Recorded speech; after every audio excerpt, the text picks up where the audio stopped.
Our first lesson is from the prophet Jeremiah.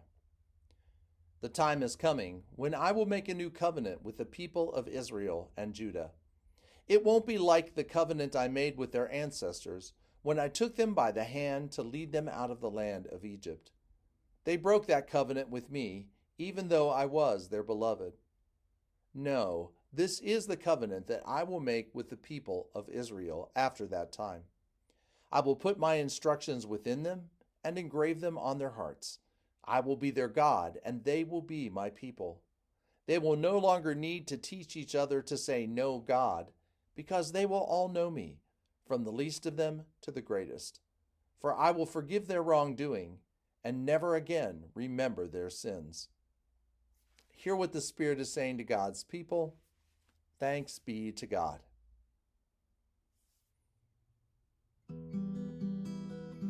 God is our shelter and security when we find ourselves in trouble.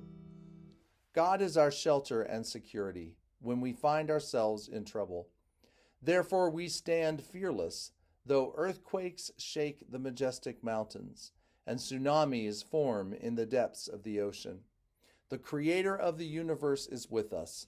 The Almighty One who wrestled Jacob is our strong protector. God is our shelter and security when we find ourselves in trouble. God's rivers run a different course. They are calm channels of prosperity and joy. Where our sovereign resides, the streets are peaceful. The Eternal One watches over us all the time.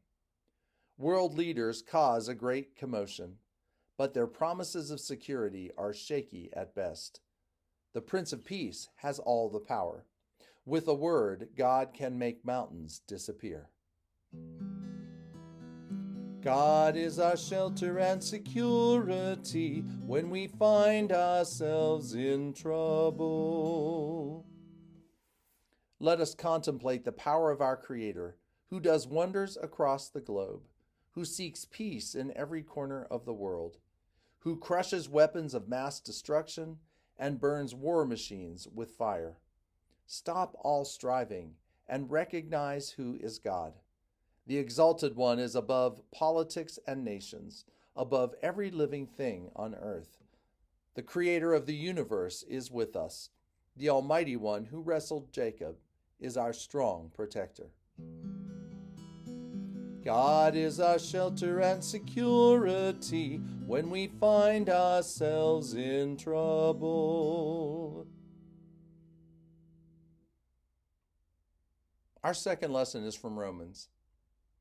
Now we know that whatever the law says, it speaks to those who are under the law, in order to shut every mouth and make it so the whole world has to answer to God.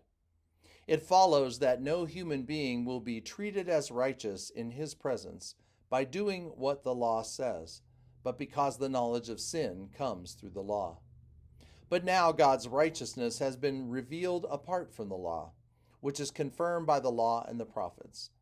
God's righteousness comes through the faithfulness of Jesus Christ for all who have faith in him. There is no distinction. All have sinned and fall short of God's glory, but all are treated as righteous freely by his grace because of a ransom that was paid by Christ Jesus.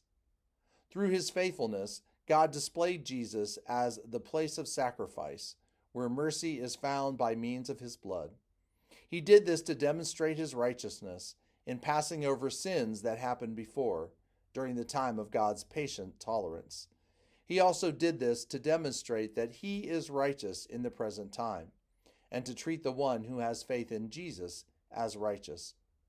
What happens to our bragging? It's thrown out. With which law? With what we have accomplished under God's law?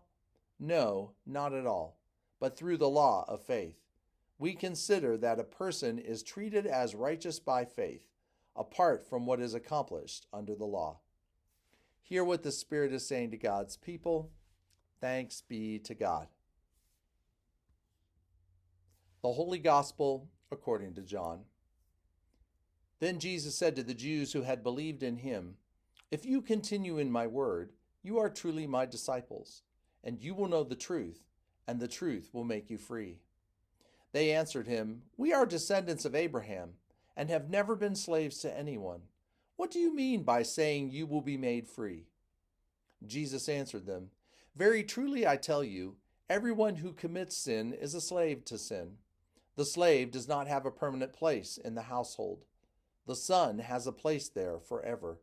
So if the Son makes you free, you will be free indeed." The Gospel of the Lord. Praise to you, O Christ.